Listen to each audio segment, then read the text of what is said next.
All right, let's jump in. So thank you all. Hello and welcome. My name is Elijah, and I lead our work on insetting at Conservation International. I'm really excited to be here today to share some work we've led with many partners over the last year to define where and how we can unlock nature as a climate solution on lands in and around corporate supply chains. So let's jump in. Why are we really here? As many know, agriculture is responsible for about a quarter of global greenhouse gas emissions and is the leading driver of biodiversity loss and deforestation. But it also holds great potential as a solution for both climate and nature crises. The agriculture sector has potential to turn from a net climate source to a sink by 2030 with an investment of only about 2% of global agricultural revenues. Now, most of the nature-based solutions required to achieve this change also support biodiversity and improve the resilience of ecosystems and communities. So today's focus is how we can leverage corporate climate targets to deliver this holistic solution for climate, nature, and people. So why are companies acting on climate already? For businesses with agricultural supply chains, land-related emissions make up more than 90% of their carbon footprints. Over the last 3 years, there's been a significant increase in interest from companies to address these emissions. This is driven broadly by three recent trends. One, calculating and disclosing a company's carbon footprint used to be a voluntary corporate social responsibility activity, but increasingly it's a regulatory compliance requirement. More than 35 markets representing more than half of global GDP now mandate climate disclosures. This includes places like the EU and California, but also Australia and Brazil. Uptake of climate targets, especially through Science-Based Target Initiative, has driven companies to look for ways to reduce their supply chain footprint. This is the second point here, second key driver. These frameworks now require companies to set dedicated targets to address their land-related emissions and have opened the door for nature-based solutions to reduce emissions and sequester carbon on farm. Climate risks, as a third factor, have also come into sharp focus in recent years. Just in the last 2 years, climate-induced extreme events all over the world have caused historic price spikes from commodities as diverse as coffee and cocoa to wheat, maize, and sugar. And at the same time, there's growing calls to broaden the focus to address the biodiversity crises and social inequalities. Agriculture, of course, depends completely on biodiversity, water, and the labor of communities. So focusing on climate alone will not get us where we need to go, especially in today's shifting political climate.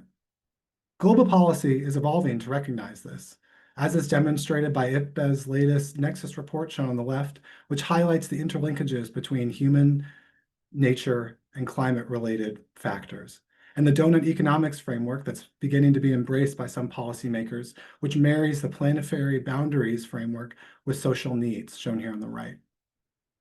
Corporate action and commitments are starting to catch up as well.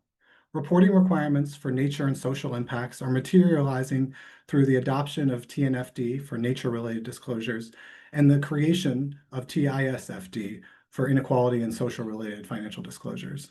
And the first tranches of companies are setting science-based targets for natures to address their impacts on land and water. But corporate action and commitments on nature, unfortunately, are 5 to 10 years behind where they are for climate action.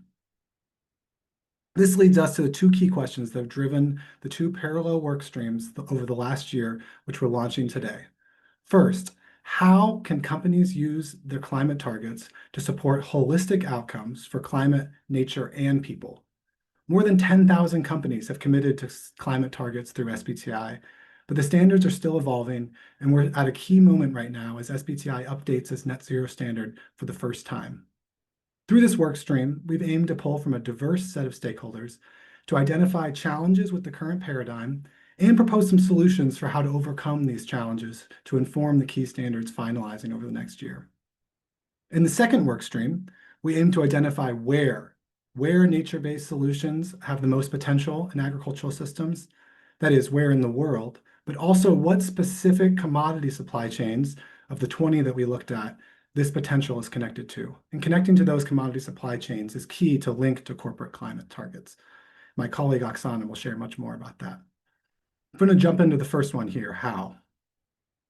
So this first question, we really aim to achieve two things, one in the short term, one in the longer term.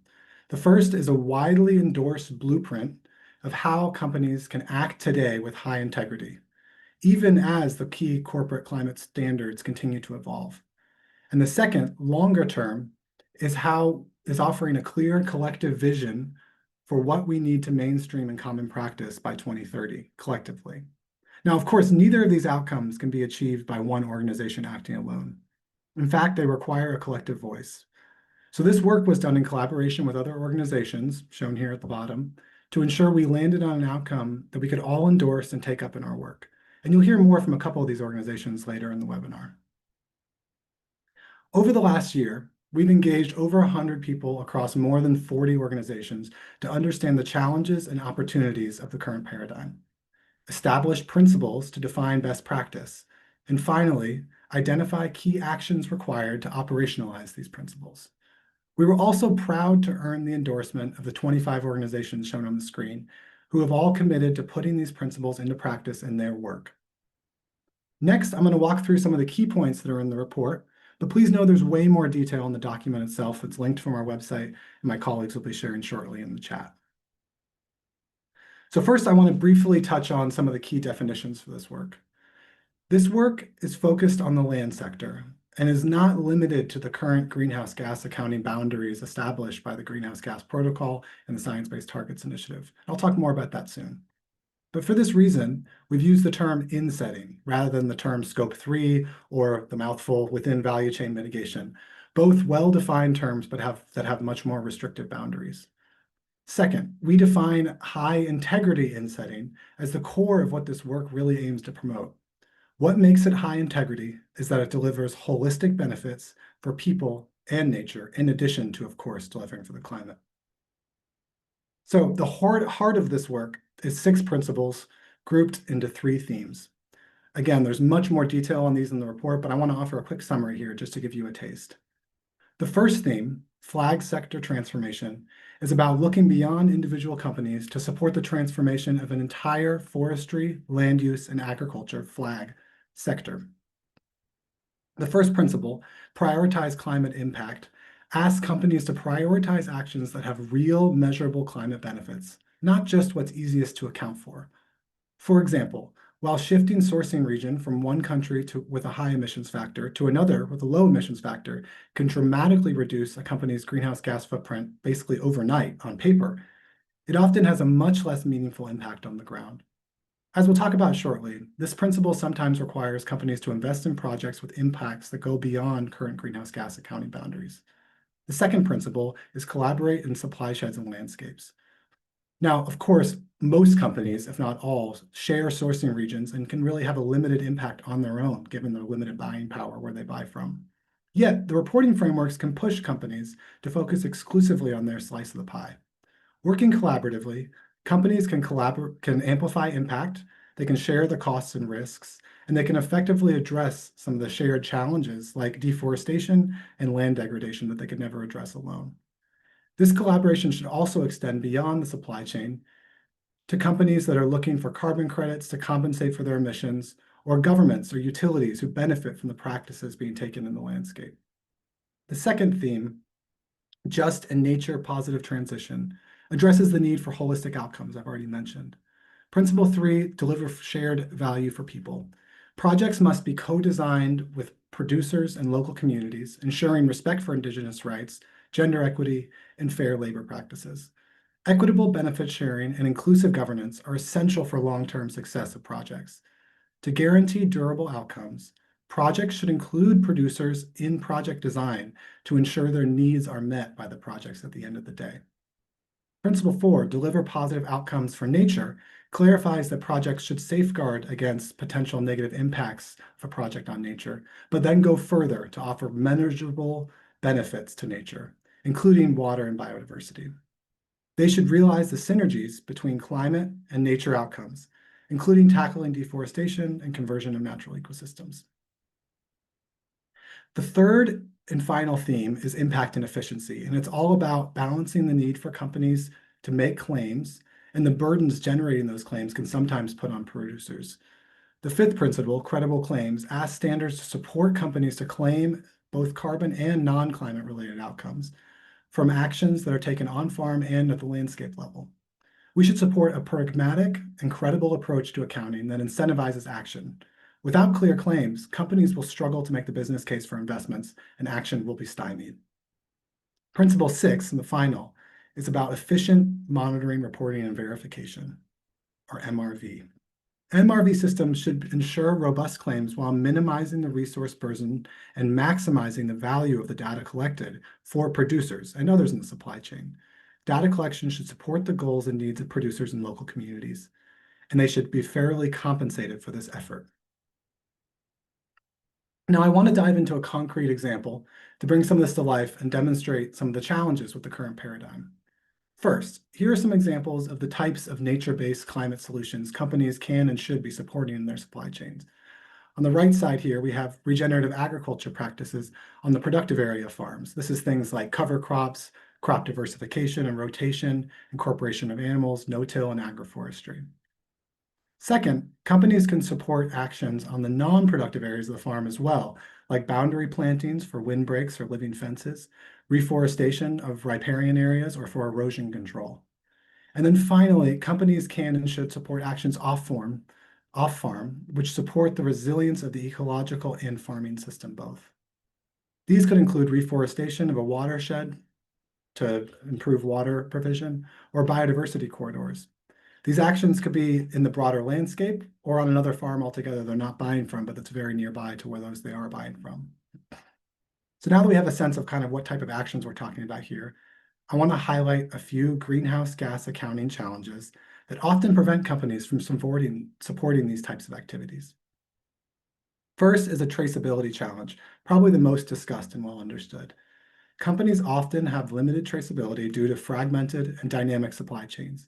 Getting traceability down to the farm or even to the broader sourcing region can be difficult to achieve and sometimes reveals large annual shifts between interchangeable sourcing locations. But without having this information and clear traceability, companies can't count any of the actions they take towards their Scope 3 footprint.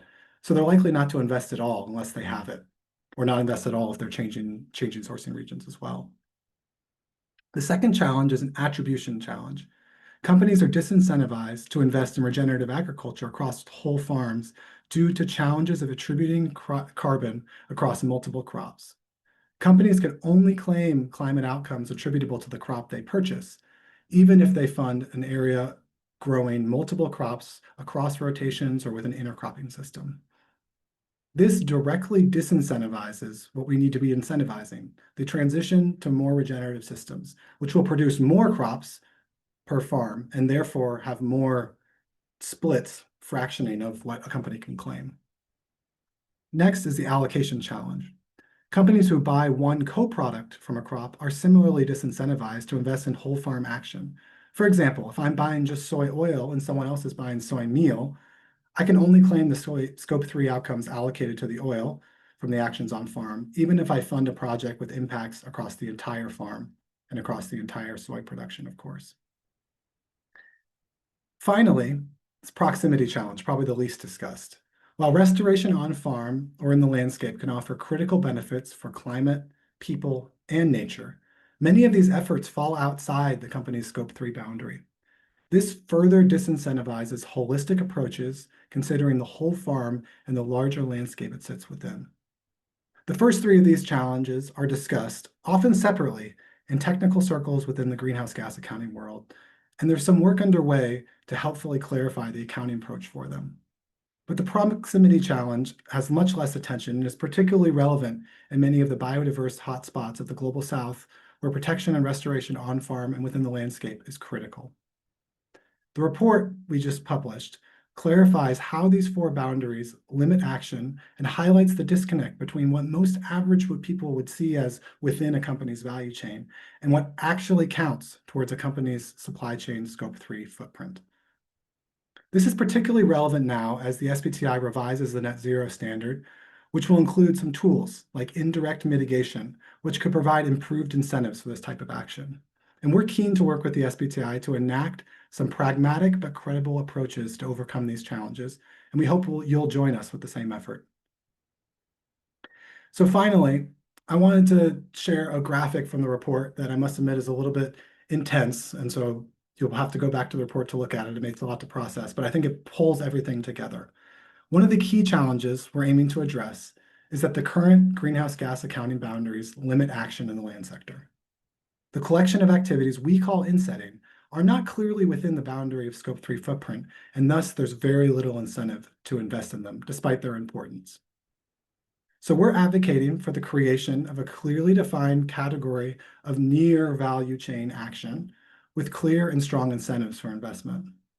We've included it here in this picture as a subset of beyond value chain mitigation, which is an existing category of much less incentive, but existent action that companies can take. But it could also be covered, as I mentioned before, within SBTI's indirect mitigation, and frankly, it's probably a better fit. The second large theme, what we're trying to push here, is for climate frameworks to broaden their view and consider the other critical and interconnected areas of impact, climate adaptation, nature, and people being three key ones. We're keen to support the integration of these interconnected impacts and holistic climate strategies. As I mentioned, I know this chart's a lot to process. Maybe some of the engineers in the audience will be glad to see it as I was, but please go to the report to see more detail if you're interested. So I want to close with two calls to action.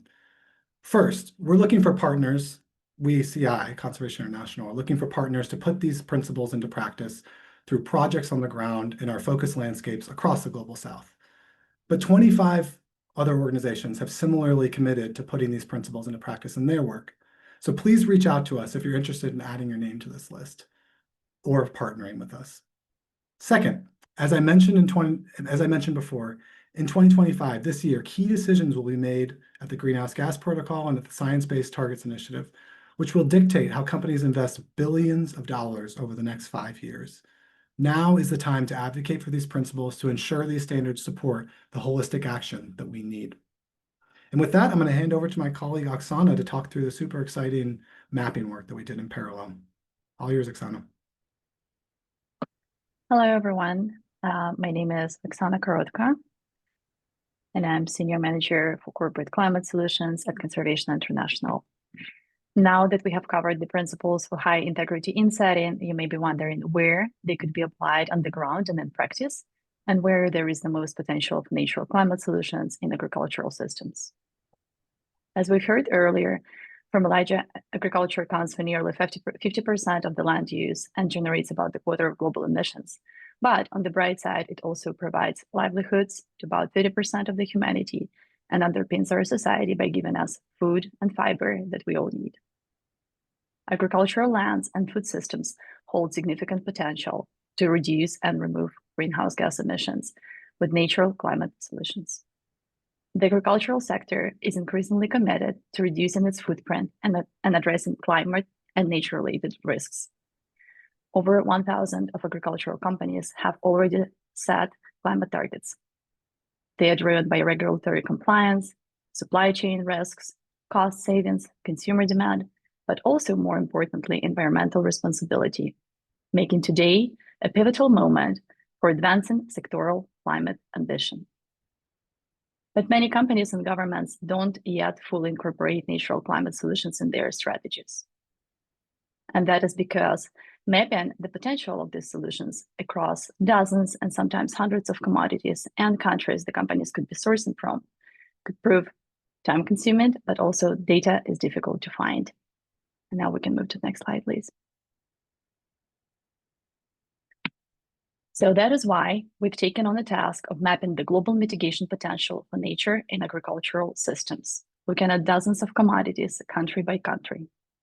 In partnership with Climate Focus, including Rosario Arubia, who was instrumental to this work and is on the call today, and also our own scientists, Sarah Sprinkle-Hippolyte and Max Wright of Conservation International. We have first done a commodity prioritization exercise using several criteria, including commodity impact, its relevance to international trade and consumption, spatial and production data available, and derived at a list of 20 commodities of focus. We then have looked at the multiple data sources, prioritizing the natural climate solution strategies, and identified the top 9 NCS pathways in agricultural and grazing lands. Having paired this NCS strategies with commodities to assess the mitigation potential for each globally, down to municipality level, we then shifted to our final task. Using trade flows information, regulatory data, and corporate climate disclosure, we estimated the portion of this global potential that is accessible to companies paying down their supply chain for climate outcomes that could be realized through Insetting. We would like to invite you to take the outputs of our global insight and potential analysis by scanning the QR code in front of you and exploring our maps through the website of Conservation International. As you'll see, our analysis has demonstrated very significant potential for natural climate solutions to reduce emissions and remove carbon within key agricultural systems. Estimating that these solutions have the potential to remove or reduce about 4 gigatons of CO2 equivalent a year, representing nearly 70% reduction in global agricultural emissions, or roughly an equivalent of annual emissions from aviation, shipping, and buildings combined. We also estimated, based on the trade flows and climate disclosure regulation, that about a third of this potential, or about 1.3 gigatons of CO2 equivalent a year, can be accessed through Insetting now. Of this Insetting accessible portion, interestingly, about 90% of commodities are consumed in the countries where they are produced.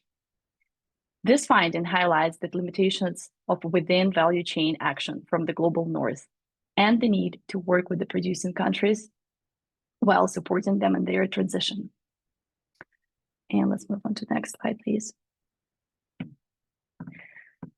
So let's focus on our main findings for a second. Through this collaborative work, we also found out that increased soil carbon in grazing lands and trees in grazing lands contribute the most to the climate mitigation potential. Livestock, cattle, sheep, and goats have the largest potential, followed by commodities such as maize, wheat, rice, and soybean. Asia Pacific, Africa, and Latin America have the largest share of this potential, with Brazil, China, the United States, and Australia topping the country list. Another important finding that came out through this analysis is that approximately 20% of this potential is on lands managed by indigenous peoples and local communities. That highlights the importance of supporting these stewards of natural ecosystems. To conclude, we'd like to reiterate that nature provides about 30% of solution to climate change, or even more. And Insetting presents a unique opportunity for companies in the agriculture sector to tap into this potential. We hope this tool will help companies identify where they can be tapping in this potential on their supply chains.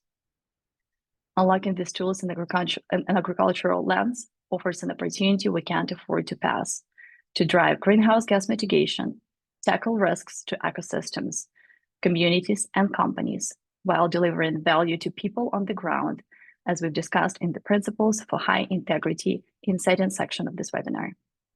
If you are interested in learning more or have a deep dive, please reach out to us. Now, we're going to hear more from the key actors in this space on how the solutions that Elijah and I have shared are applied to their work.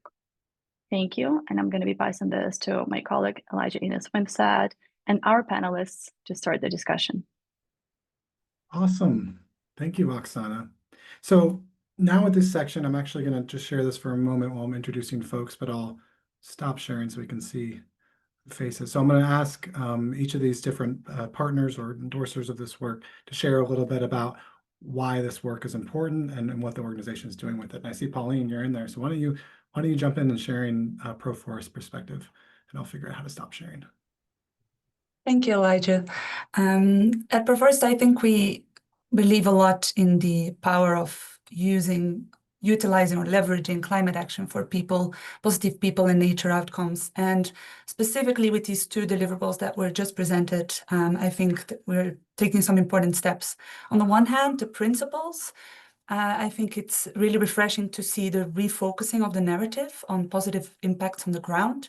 And while fully recognizing the advancements that we've seen with international frameworks and these frameworks promoting corporate ambition, I really think that these principles can help us utilize these frameworks to their full potential to contribute to positive impacts in agricultural value chains. Now, on the mapping potential side of things, so at Perforce, we work across the full supply chain. We work with consumer goods companies all the way up to production landscapes. And we see the strong need for collaboration to get to more sustainable agricultural production landscapes. Now, with the mapping, I'm based in Brazil, where we have a strong presence. Brazil comes out on top, and I really hope to see this mapping be an argument to raise awareness for insetting and its potential in the country. On the one hand, to promote ambition and targets from producer companies, and that will then result in the contribution of the flag sector to the country's NDC. And on the other hand, we also hope to see this inspire companies to set up collaboration insetting projects to be able to enable the business case internally also to decarbonize supply chains and to move towards sustainable production landscapes. Awesome, thank you. Kate, do you want to share your perspective from WBCSD?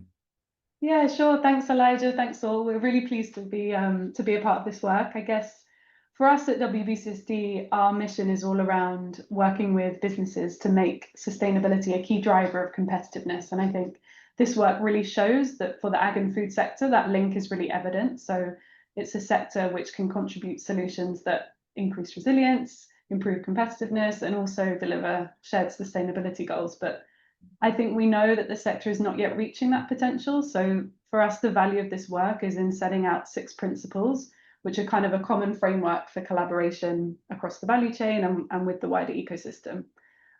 Maybe 2 specific things I wanted to call out. One is that broader framing of insetting, and I actually was just looking at a question in the chat on that topic. Within WBCSD, we're doing a lot of work with ag and food members, really aligned on that holistic set of outcomes. So we're really pleased that that's been such a focus of this work. And secondly, the boundaries mapping, which Elijah did such a good job of going through in a short amount of time, is for us a really useful addition to the literature on that topic. So how we can align insetting with the realities of the agri-food system and incentivize action on lands connected to a company's value chain. Awesome. Tron, you're coming from a corporate perspective and a WBCSD member. I'm curious to hear your perspective. Yeah, first of all, just good morning, good afternoon, everyone. It's a pleasure also to be part of this webinar. Yeah, on behalf of Nestle team, of course, we have a lot of people working behind the scene, but yeah, we think that this report actually comes out very relevant for different reasons. First of all, we see that there's an acknowledgement of the barriers faced by companies like Nestle in making investments into landscape and ecosystems. And in the report, we also see that there's a mapping of different stakeholders with their resources, capacities to create impacts. And we see that potential as well in alignment between Nestle and other actors. And there's also a very strong call for attention, for collective action that we within the team in Nestle would like also to echo to other stakeholders that we work with. And finally, there's a clear guidance for the quality standards that may help us in the future also set out, like the designing or implementation of different projects within our program. And companies at Nestle definitely are very unique in a sense that we can drive the projects within our supply chains and also beyond the value chain, beyond our value chains. And we hope also, with that interest, we can contribute to maintaining the landscape resilience and productivity. And we also have an opportunity to integrate social and natural safeguards to ensure that eventually we would aim for the healthy environment, inclusive economies for our suppliers, farmers, and other stakeholders. We do certainly have a few challenges. And then by basically coming up in the report as well, and we were very glad to see that that also there's certain boundary setting which may create complications or difficulties for us to really contribute to that joint collective actions. Most of the efforts right now and benefits right now are very siloed from what we see, and through individual farms, through land management units, and without really acknowledging sufficiently the interconnectedness between those individual farms, those land management units with a larger, broader landscape. Absolutely. Yeah, particularly relevant in the part of the world you're very kindly calling in from late at night. Thank you so much. So I want to hear, yeah, from Niels a little bit about how this relates to our coffee work. Sure, thanks, Elijah. So yeah, just to call out, the Sustainable Coffee Challenge is an industry-wide coalition led by Conservation International with a range of partners from across the coffee industry. And a core focus of our work is to drive industry alignment and take away some of those drivers that Trang also alluded to take action on climate and nature in coffee. And as alluded to earlier, while some of the frameworks around SBTI and GAC protocol help provide that guidance to industry actors, we also increasingly hear from across the industry that the rigor, complexity, and particularly the current murkiness around those frameworks create that hesitation around investment and action. Again, what Trang also just alluded to. And for example, to effectively address the threats and impacts of climate change and nature loss in coffee regions, we need to push the boundaries in terms of moving from supply chain level investment or farm level investment to increasingly landscape and jurisdictional initiatives in coffee, for which the business case to create those are sometimes a bit challenging, especially as GAC protocol and SBTI are really homing in on the plot level restrictions. So taking that more holistic approach and the insetting principles that provide the opportunity to unite around that much needed shared language and those norms even really encourages me to, in terms of the opportunity in alleviating some of those hesitations and encouraging that holistic action. And additionally, kind of that element around taking off our carbon goggles and blinders and really thinking beyond carbon and climate into nature and the benefits on the ground for communities and farmers. Thanks, Niels. So coming back to you, Paulina, you talked a little bit about how this connects to the work in Brazil. Maybe you can share a little bit more about what you all are doing on the ground in Brazil to kind of capture that potential. Yeah, thanks, Elijah. Just if we have any Brazilian actors on the call, if we're talking about insetting, we're talking about scope 3. Within value chain mitigation, I think the most commonly used one is supply chain decarbonization, then in its Portuguese form. And I need to lay out all of these terms because we've identified this huge gap of knowledge about insetting within the Brazilian context. And that is why our first step, really the first step in this process of enabling the potential of insetting in the country is awareness raising. And that is not only awareness raising about carbon credits, because that's right now, that's the full focus, but to add to the menu of options for investments into sustainable agriculture, into climate smart agriculture, to add to the menu of options this concept of insetting and of supply chain collaboration to decarbonize agricultural value chains. Now, the target group here is not only the sector, of course, as I was mentioning, for their contribution to the NDC, to make the business case for insetting, but also to the government, because the strong focus also on the road to COP30 has been on carbon credits, and we really want to make sure that insetting is also considered as a viable option to forge collaboration towards decarbonizing the flag sector in Brazil. On the other hand, we're also present in many technical discussion spaces, so where these standards are being discussed, and we feel it's very important that producer country representatives are there to share of what is going on the ground, because the ultimate implementers of supply chain decarbonization at the flag level will be producers in producer countries. Now, that's a bit in Brazil, that we do see that can be something that can be applied to other countries as well, especially while the global carbon market under Article 6 is gaining traction. But beyond that, I want to go back to two principles that we are working on and that we see very important in tapping into the potential of insetting. And on the one hand, that is landscape level initiatives. We engage with many implementers. We ourselves engage in a set of landscape initiatives, and one of the main questions we always get is how do we account of the carbon benefits in these landscape initiatives towards our flag targets? And we see that that could really help unlock climate finance for landscape initiatives. And then last, so that's principle 2 on landscape initiatives. Principle 3 on people, we are working with In Progress on a set of recommendations for corporate actors on how to link human rights and climate agendas. And I think the first findings of that work have been that there isn't that much out there, but that there is a lot of willingness of companies to do more, but they need more guidance. So I think that that matches very well with the objective of the principles as well. Awesome. Yeah, no, really exciting to see the things moving along, connecting the dots between corporate strategy, of course, and government strategy, which is how we're really going to get these things delivered. Kate, I know WBCSD has been doing quite a bit of work on a few of these topics. So do you want to weigh in a little bit more, share a little bit more about how you are supporting this? Yeah, happy to share a bit of the work we're doing with, well, many on this call and hopefully more as this report launches. Maybe 3 things to mention which are interconnected. The first on those principles 3 and 4 related to delivering value for nature and people. A lot of the work WBCSD has been doing over the last couple of years has been to align with a big group actually of members and partners representing over 1,000 businesses on a shared set of kind of outcome-based metrics which cover climate, nature, and people in an ag and food context. So really trying to use that as a shared framework for success in measurable terms.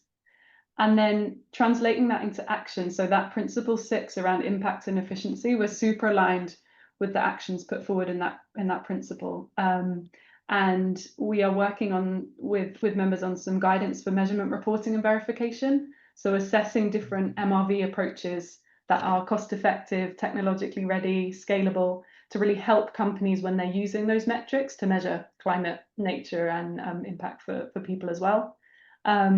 And of course, linked to the work that Pauline's mentioned, we have a lot of work happening in WBCSD that falls more into that collective action space. So trying to mobilize our members in value chain action and investment in high impact landscapes. So again, putting those metrics and MRV approaches into action in a kind of context specific way as well. Beautiful. So Trong, I know Nestle has had a framework that frankly has been following a lot of the broader landscape approach that this advocates for a while. But do you want to talk a little bit more detail about that or about how you all are implementing some of the components of these principles? Yeah, certainly.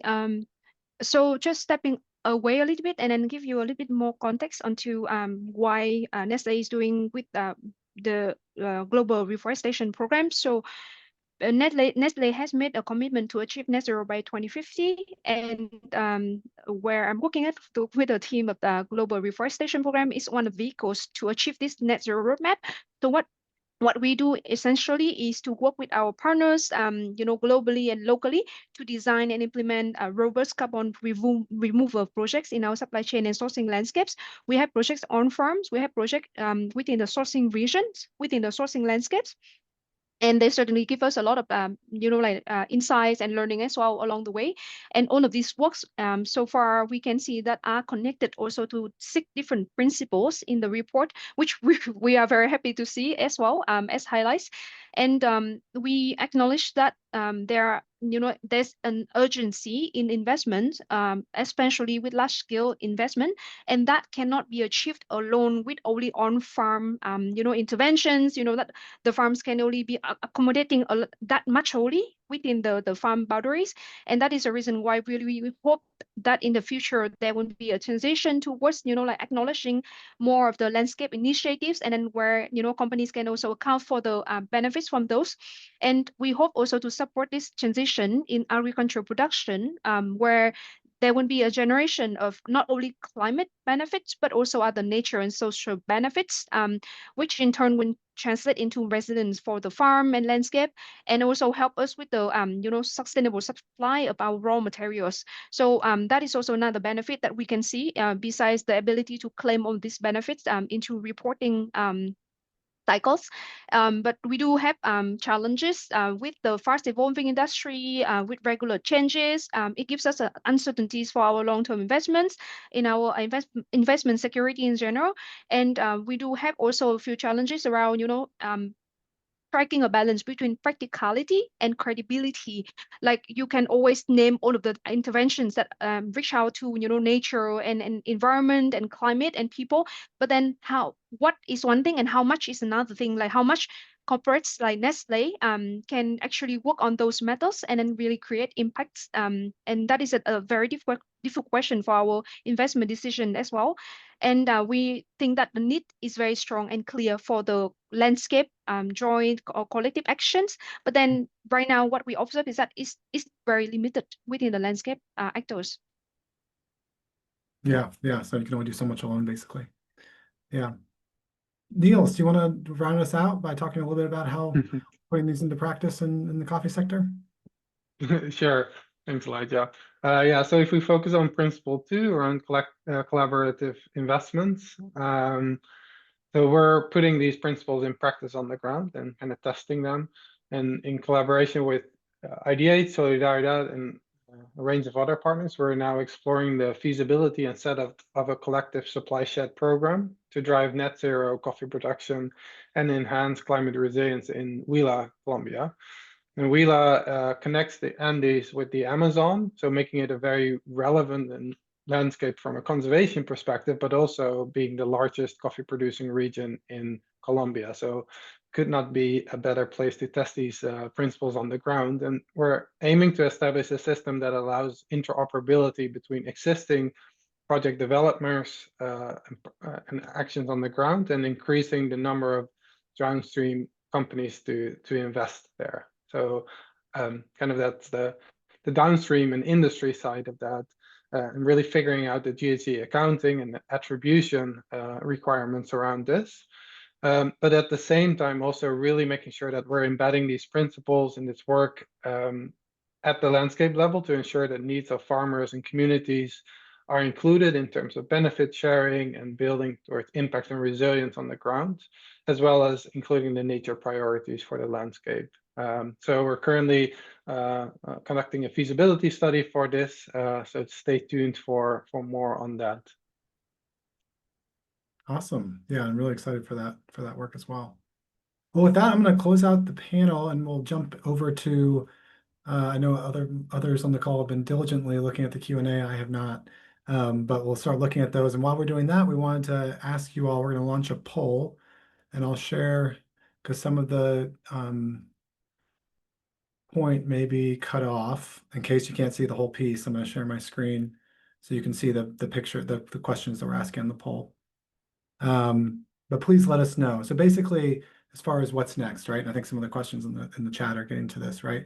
There's action. The obvious thing is each of our organizations obviously want to do this on the ground. We're going to work within the places where we're working at Conservation International. I know all the other organizations and those shown endorsing are going to do the same. But some of the what we need collectively to get this done can't be done alone.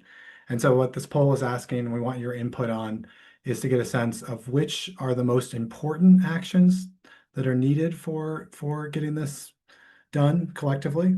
And then secondly, which ones would be the ones that your organization would actually be most willing or interested to support with time or investment, to give us a clear sense of, are people interested and able to support the things that are most needed? And just very briefly, we've kind of elevated 4 of the ideas that we're thinking about how we could go next with this, we collectively. But if you have other thoughts, please put them in the something else bucket. So collective advocacy towards the Greenhouse Gas Protocol and SBTI to embed these things. That one's hopefully pretty self-explanatory. The principles you'll see in the document offer a lot of really useful context in the why and the how. But of course, you're always going to need more detailed sector-specific guidance if you want to completely operationalize these in specific projects in the ground. C is that we've heard the challenges companies have to quickly find, okay, I know I buy these 10 things from these 20 places and I want to find a project developer or other companies that are working in that place. Some kind of matchmaking between implementers, companies, and other companies in shared landscapes seems like it could be of value, but I want to hear your take. And then finally, the International Platform for Insetting has a great starting point for a community of practice for practitioners to share experiences, case studies, et cetera, on this stuff. But we think there's more we could do within that and through other lenses. So please share your input. And with that, maybe some folks smarter than I have had a chance to take a look at the Q&A and see if there's any ones we want to bring out to speak to? Yeah, thanks, Elijah. Hi, everyone. My name is Shira Liss-Lauren, and I work with Conservation International on our climate strategy team. And I'm going to ask a couple of the questions from the chat and then ask a couple of questions that we've been asking one another in the preparation for this. But I wanted to start with Pauline. There was a question directly about Brazil and the major buyers in Brazil and how they view and engage in insetting strategies. And given your location in Brazil and expertise there, it'd be great to hear your verbal response on that. Thank you, Shira. So in general, I think there's, as I was saying, there's very little knowledge. There's very few companies that are committed to SBTI. What we've seen in our direct work to set up insetting projects, so we get a question from a downstream client to help scope and map out opportunities up the supply chain, we see a lot of precaution because they say, we're implementing this specific activity and we're thinking about selling carbon credits, and we don't really understand what happens if we sell it to you as an insetting project. Can we still make the claim? So a lot of technical questions that end up being very strategic as well. So I think there's a lot of precaution, but what we hope to enable with this awareness work is the understanding that Scope 3 means that there will always be some type of double counting, and that there's a large potential, and that oftentimes the price of carbon, the price paid for carbon in an insetting project is actually quite a bit higher than what you can obtain from a carbon credit that is used for offsetting. And especially in the flex sector, where it up until today is quite clear, and maybe relating to another question in the chat, that you cannot use carbon credits that are not related to your value chain for your Scope 3 commitments. In the flag sector, we don't see who will be the actors that will buy all of these carbon credits that will be generated in the future in Brazil. So really, we're not saying that insetting is the silver bullet and it's a one size fits all, but we want to make sure that producer companies and farms in Brazil have the understanding that it is also an option, and quite often a quite beneficial option for them to receive in-kind or financial support for the project. Thanks, Pauline. Anybody else want to add to that before I ask another question? Okay, great. One of the things that we hear a lot about in the climate space is the need to scale up climate finance to meet the nature finance gaps. And obviously that is going to require public-private partnerships, public-private funding. And so I'm wondering if, Niels, if you could talk a little bit about how insetting and within value chain mitigation efforts can scale up public-private financing efforts and how that might be able to help us meet some of the nature finance gap. Sure. Thanks so much for the question. Yeah, I think we all recognize that there's increased pressure on funding across the board. So we see an increasing demand to align public and private investment. And the other panelists also alluded to that. How do we link corporate targets with countries' NDCs? And I think the principles can offer direction and guidance for the public-private partnerships, which it sounds great, but like in practice tends to be quite tricky to do at a scale. But thinking through how do we link different finance streams? So CI, we're currently in the process of developing a 7-year, $120 million proposal for the Green Climate Fund, focused on climate adaptation and mitigation in coffee-producing landscapes across Mexico, Guatemala, Honduras, and Uganda. And an important component of the Aroma program and expectation, frankly, from the GCF will be to leverage the GCF support to catalyze industry investments. So in doing so, we can really use the principles to inform the discussions on the types of actions that industry can and perhaps should be investing in to deliver on climate and nature targets versus those that serve a broader public good and can contribute towards those country NDCs. So again, I think this is a good way for the principles to inform these type of public-private partnerships. Thanks, Niels. Anybody else want to add to that? Okay, great. The last question I'm going to throw to the panel, and it would be great if we could do kind of a quick round robin for you all. This is a spur of the moment question for many of you, so I apologize. But looking forward to COP30 next November, thinking about how companies and implementers and NGOs such as yourselves can contribute to awareness raising and implementation of Insetting? What are the things that you're really hoping to see done by COP30 and the things that you're hoping to see done after COP30? I'm going to pick on Pauline to go first, and then she can throw it over to someone else. Thank you, Shira. Well, it's a busy year in Brazil, as any year for NGOs, I think, but this year especially. I think of the three things that I pointed out in terms of SBTI in Brazil, landscapes, and just transition. These are all priorities for us, and we are also promoting these with our corporate clients. I think what I would really like to see is a demonstration of what has already been done, and that's also the narrative that is being used by most actors that are preparing for COP30. It's not as much about ambition, which sets it a bit apart from SBTI. It wouldn't be about, I'm going to set an SBTI target. It would be more about, what have I done to decarbonize my supply chain? And I think especially companies that have Insetting projects in Brazil, it would be super helpful to our goal of awareness raising in Brazil to have more case studies, a case study that could exemplify how that international climate finance is being captured for sustainable production in Brazil. So I think that's something that I'd like to see. Examples of best practice, not only in terms of Brazil, but in terms of people, nature, and adaptation outcomes. I think that'd be very helpful. I can jump in briefly. So I think for me, and this is kind of addressing some of the comments, great questions we've had in the chat, right? Like the core challenge for a lot of this is that we can only make so much progress until we have the key frameworks that are driving action on board. And so I guess my coming up on COP30, I think my key goal would be to have a clear, continue to grow this coalition of actors, and have some very clear, direct asks and momentum towards, for example, the work with SBTI, and which I'm pretty hopeful about. It's just a matter of getting getting the group together.